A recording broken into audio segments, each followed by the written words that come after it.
Hello बच्चों, good evening to all of you. बच्चों आज हम लोग पढ़ेंगे full wave rectifier semiconductor chapter में। सो आइए पढ़ते हैं full wave rectifier. Full wave rectifier बच्चों ऑलरेडी हमें पता है रेक्टिफायर क्या होता है। It is a electronic circuit which converts pure AC into pulsating DC. So we have discussed this concept about rectifier in brief yesterday in the previous video maybe.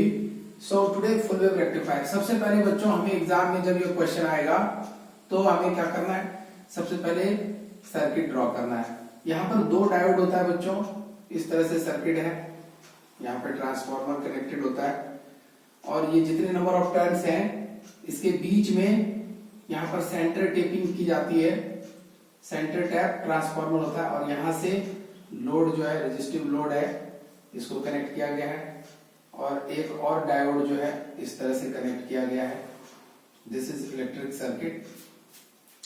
This is called D1, diode 1 and diode 2। ये transformer है, यहाँ पर transformer का core और ये transformer की primary winding और यहाँ पर हमने कनेक्ट कर दिया AC source. This is VS। सो यह 1:2 रेशियो का अगर ट्रांसफार्मर है, सो अगर यहाँ VS है तो इसके अक्रॉस 2 VS मिलेगा। सो इसके अक्रॉस भी plus minus VS and this is also plus minus VS। So 1:2 means total 2 VS। यहाँ अगर VS है प्राइमरी के अक्रॉस तो सेकेंडरी के अक्रॉस कितना मिलेगा बच्चों, 2 VS, क्योंकि 1:2 रेशियो का ट्रांसफार्मर है। और इसके अक्रॉस जो वोल्टेज मिल रहा है रेजिस्टेंस के अक्रॉस, इसको V आउटपुट रिप्रेजेंट कर रहे हैं and the current is I output. तो ये सर्किट है बच्चों। आपको जब भी एग्जाम में ये क्वेश्चन पूछा जाएगा तो पहले आपको इस तरह से सर्किट को ड्रॉ कर लेना है। अब बच्चों हम लोग यहां से देख सकते हैं ये जो VS वोल्टेज है इसका वेव फॉर्म कैसा है। सो VS का इक्वेशन है बच्चों Vm into sine omega t. अब हम इस इक्वेशन को यहाँ पर लिखते हैं और साथ ही साथ इसके वेव फॉर्म को भी ड्रॉ कर लेते हैं। दिस इज ओमेगा टी और ये कैसा वेव फॉर्म है, सो Vm साइन ओमेगा टी इस तरह से है। इसका पीक वैल्यू क्या है, प्लस Vm और ये माइनस Vm हो गया। यहां से हम देख सकते हैं बच्चों D1 डायोड के लिए पहले प्लस माइनस इस पोलैरिटी का वोल्टेज अप्लाई है तो फर्स्ट साइकिल जो होगा 0 से पाई वो पॉजिटिव होगा। अच्छा D2 के लिए आप देख सकते हैं D2 डायोड के लिए नेगेटिव जो है वो कनेक्टेड है एनोड से और यहां पर पॉजिटिव कनेक्टेड है एनोड से। तो यह फॉरवर्ड बायस होगा फर्स्ट हाफ में।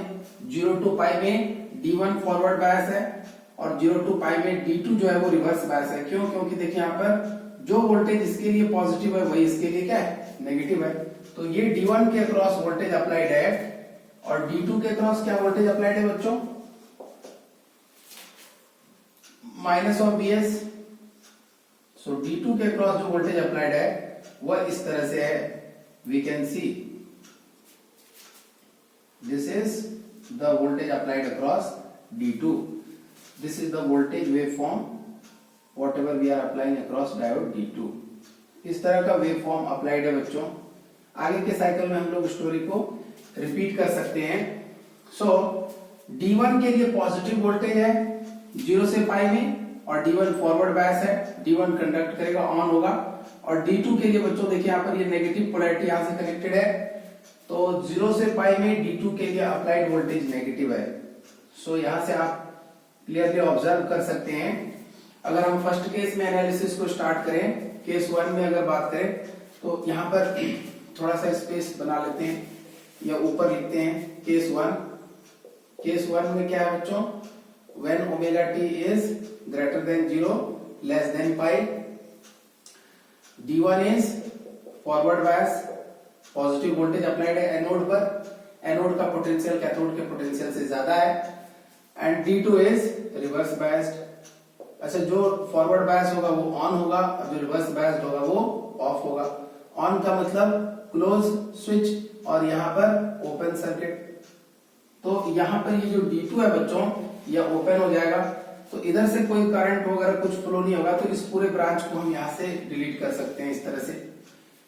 बाकी जब ये ब्रांच ये फॉरवर्ड बायस है D1 तो ये कंडक्ट करेगा और इसको हम क्लोज स्विच से शॉर्ट वायर से या यहाँ पर डायरेक्ट स्ट्रेट वायर से कनेक्ट कर देंगे और इस तरह से करंट फ्लो होगा। तो जो इनपुट में अप्लाइड वोल्टेज है इस दोनों टर्मिनल के क्रॉस ये प्लस यहाँ पेयर हो जाएगा और ये माइनस यहाँ। सो आउटपुट के क्रॉस कितना वोल्टेज मिलेगा बच्चों? So V output equal to input, जो भी इनपुट हमने यहाँ पर अप्लाई किया है सेम आउटपुट के क्रॉस मिलेगा रेजिस्टेंस के cross. So V output equal to V input और Vs। अच्छा आउटपुट करंट क्या होगा बच्चों? V output upon R, ohm's law से voltage upon resistance. So output current is equal to V not upon R। अच्छा V naught की value क्या है बच्चों? Vs है। So this is Vs upon R। Again we know what is Vs, Vm sin omega t। ये already R denominator में है Vs bye R। तो ये जो कंपोनेंट है बच्चों, ये जो टुकड़ा है इसको हम लोग Im कहते हैं। This is called Im into sin omega t। सो हम यहां से देख सकते हैं बच्चों फर्स्ट साइकिल में, फर्स्ट हाफ साइकिल में 0 से पाई में, फर्स्ट केस में 0 से पाई में D1 फॉरवर्ड बायस है, D1 फॉरवर्ड बायस है और जो वोल्टेज इनपुट है वही आउटपुट है और D2 रिवर्स बायस है, ऑफ है। तो D2 के वजह से कोई भी वोल्टेज नहीं होगा आउटपुट में। तो अगर हम आउटपुट का वेवफॉर्म यहाँ पर प्लॉट करें, this is omega t, this is 0, this is V output. तो हम यहाँ से ऑब्जर्व कर सकते हैं बच्चों D1 कंडक्ट करेगा, D2 ऑफ रहेगा और जो D1 के क्रॉस वोल्टेज है वही यहाँ पर अपीयर होगा। सो D1 is on and D2 is of. यहाँ पर D2 ऑफ है 0 से पाई में, तो ये वेवफॉर्म नहीं मिलेगा, ये मिलेगा। अब सेकंड केस को अगर हम यहाँ पर ऑब्जर्व करें, अगेन हम यहाँ पर सर्किट को आपके लिए रिकंस्ट्रक्ट कर देते हैं। This is D2, this is D1 and this is D2। इसे मिटा रहे हैं बच्चों। सेकंड केस को यहाँ पर हम लोग स्टडी करेंगे। सो केस 2 की अगर बात करें, so case 2 is omega t is greater than pi and less than 2 पाई। हम लोग बात कर रहे हैं पाई से 2 पाई में। अच्छा D1 के क्रॉस जो वोल्टेज अप्लाइड है वो नेगेटिव है। अब यहाँ पर पोलैरिटी रिवर्स हो जाएगा, ये माइनस ये प्लस, यहाँ भी पोलैरिटी रिवर्स, यहाँ माइनस और यहाँ प्लस। यहां से आप देख सकते हैं बच्चों नेगेटिव वोल्टेज अप्लाइड है एनोड के cross, anode of the diode, तो ये रिवर्स बायस हो जाएगा। तो यहां से लिख सकते हैं D1 इज रिवर्स बायस्ड और जो रिवर्स बायस होगा वो क्या होगा? ऑफ। ऑफ मींस क्या? ये ओपन होगा। और D2 क्या है बच्चों? D2 जो है वो फॉरवर्ड बायस्ड है। क्यों फॉरवर्ड बायस्ड है? अब देखिए पॉजिटिव जो है वो एनोड पर अप्लाइड है, this is cathode. So voltage applied across D2 जो है वो पाई से 2 पाई में पॉजिटिव है, तो इसलिए D2 जो है फॉरवर्ड बायस हो जाएगा और D1 जो है रिवर्स बायस हो जाएगा। सो D2 is forward bias and this is on. और इसको हम कैसे रिप्रेजेंट करते हैं बच्चों? क्लोज स्विच से एक वायर से इसे रिप्रेजेंट करेंगे। तो ये D1 ओपन हो जाएगा यहाँ पर और इधर से कोई करंट फ्लो नहीं होगा और D2 जो है ये क्लोज सर्किट हो जाएगा। सो ये पॉजिटिव यहाँ पर अपीयर होगा और ये नेगेटिव यहाँ पर अपीयर होगा। तो जो वोल्टेज हमने यहाँ पर अप्लाई किया है D2 के क्रॉस वही वोल्टेज लोड के क्रॉस अपीयर होगा। सो D2 के क्रॉस क्या वोल्टेज है बच्चों? This is the voltage applied across D2। So same voltage D2 के क्रॉस वाला वोल्टेज यहाँ पर अपीयर हो जाएगा, किसके क्रॉस? लोड के क्रॉस। सो यहाँ पर D2 on and D1 is of. Again बच्चों नेक्स्ट साइकिल में जैसे 2 पाई से 3 पाई में अगर बात करें तो फिर D1 पॉजिटिव हो जाएगा, D2 नेगेटिव। जैसे ही D1 पॉजिटिव होगा सो आउटपुट वोल्टेज जो D1 के क्रॉस है वही मिलेगा और D2 की वजह से D2 तो ऑफ रहेगा। क्यों? क्योंकि वोल्टेज नेगेटिव है। तो D2 ऑफ, D1 ऑन और D1 के क्रॉस जो भी वोल्टेज अप्लाइड है वही वोल्टेज लोड के क्रॉस, आउटपुट के क्रॉस अपीयर होगा।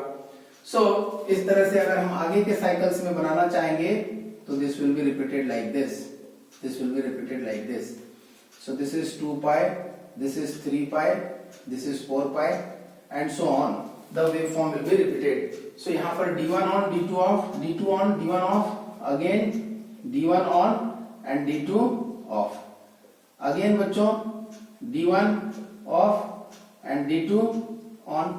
तो इस तरह से ये स्टोरी रिपीट होते रहेगा और ये आपका आउटपुट वोल्टेज का वेवफॉर्म है। तो इस तरह से आपको वेवफॉर्म को रिप्रेजेंट करना। जो हमने वोल्टेज बच्चों कनेक्ट किया है उसकी फ्रीक्वेंसी क्या है, देखिए 2 पाई के बाद ये रिपीट हो रहा है। आउटपुट जो है वो कितने टाइम के बाद रिपीट हो रहा है, पाई के बाद ये रिपीट हो रहा है, ये अगेन इट इज रिपीटेड। सो अगर हम सप्लाई की फ्रीक्वेंसी बात करें, सप्लाई फ्रीक्वेंसी की बात करें, सो supply frequency is how much, it is suppose f, that is f is equal to 1 by t, then what is the output frequency, तो output का टाइम पीरियड तो बच्चों हाफ हो गया है t by 2, तो फ्रीक्वेंसी क्या हो जाएगा f output equal to 1 by time period, so 1 by t by 2, so ये 2 ऊपर चला जाएगा, 2 into 1 by t, और 1 by t को हम लिख सकते हैं f, so 2 into f, so output frequency is 2 into f। सो अगर सप्लाई की फ्रीक्वेंसी बच्चों 50 हर्ट्ज अगर है, सप्लाई फ्रीक्वेंसी अगर 50 हर्ट्ज का है, तो आउटपुट फ्रीक्वेंसी कितना होगा, 2 into 50, that is 100 hertz. What is the observation, अगर हमने सप्लाई वोल्टेज जो कनेक्ट किया यहाँ पर, अगर इसकी फ्रीक्वेंसी 50 हर्ट्ज है सप्लाई वोल्टेज की फ्रीक्वेंसी, तो जो आउटपुट मिलेगा हमें फुल वेव रेक्टिफायर में, आउटपुट वोल्टेज की फ्रीक्वेंसी क्या होगी बच्चों, 2f, सो 2 into 50, 100 हर्ट्ज। ये कई बार क्वेश्चंस पूछा जाता है, चाहे वोल्टेज हो या करंट हो, दोनों की फ्रीक्वेंसी क्या होगी, डबल होगी, दोनों की फ्रीक्वेंसी डबल होगी। क्यों, क्योंकि करंट भी इसी तरह से रिपीट करेगा, बट करंट का जो पीक वैल्यू होगा वो Im होगा, थोड़ा कम होगा एज कंपेयर टू Vm से, क्योंकि Im की वैल्यू क्या होगी बच्चों, Im will be equal to Vm upon R। So this is how we are going to draw the waveform of full wave rectifier. बच्चों आपके एग्जाम में जब ये क्वेश्चन आएगा, तो आपको 1 मार्क, जनरली लास्ट ईयर ये क्वेश्चन आया था, last year the same question was repeated for 3 marks. So उसमें 3 मार्क्स में बच्चों 1 मार्क जो था वो था आपको सर्किट ड्रॉ करने के लिए, जो एक बार में आप फाइनल सर्किट ड्रॉ कर देंगे। दूसरा 1 मार्क था ये वेवफॉर्म के लिए, तो इस तरह से आप वेवफॉर्म बनाएंगे तो 1 मार्क्स यहां से मिल जाएगा आपको, 1 मार्क्स सर्किट से 2 मार्क्स। और ये जो 2 केसेज हमने यहाँ पर बनाए, केस 1 और केस 2, और ये सब जो बातें लिखी इसके लिए 1 मार्क्स था, टोटल 3 मार्क्स था। अगर आपने सही से ड्रॉ कर दिया तो 3 मार्क्स आपको यहाँ पर बहुत आसानी से मिल जाते हैं। तो आपके लिए यह क्वेश्चन इस बार उतना इंपॉर्टेंट नहीं है, लेकिन फिर भी आपने इस चीज को देखा, आप इसको ध्यान में रखेंगे और एक नोट्स इस पर अच्छे से लिखेंगे। सो this is how the full wave rectifier works, this is circuit, waveform and theory.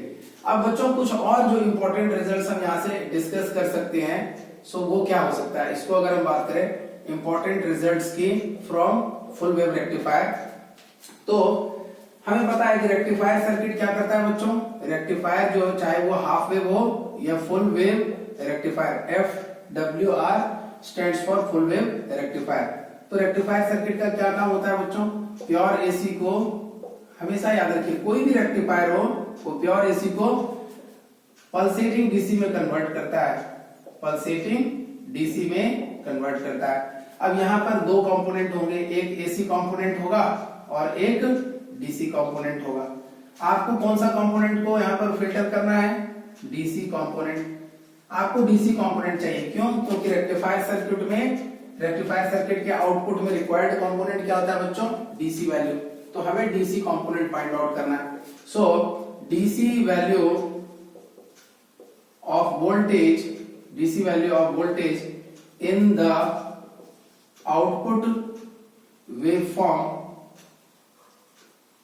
Of full wave rectifier is given by, कैसे निकालते हैं बच्चों, is given by VDC equal to 1 by T।